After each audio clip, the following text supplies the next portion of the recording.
હાય મિત્રો, સ્માર્ટ ગુજરાતી એજ્યુકેશનમાં આપ તમામનું સ્વાગત છે.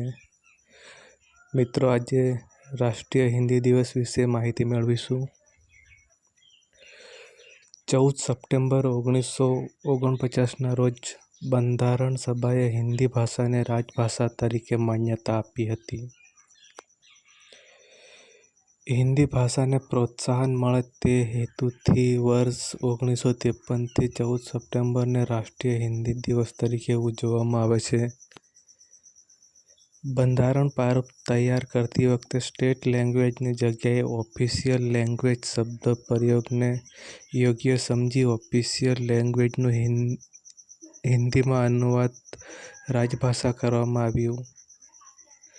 રાજભાષાનો અર્થ એ છે કે બંધારણ દ્વારા સરકારી કામકાજ, પ્રશાસન, સંસદ અને વિધાનમંડળ તથા ન્યાયતંત્ર માટે માન્ય ભાષા છે.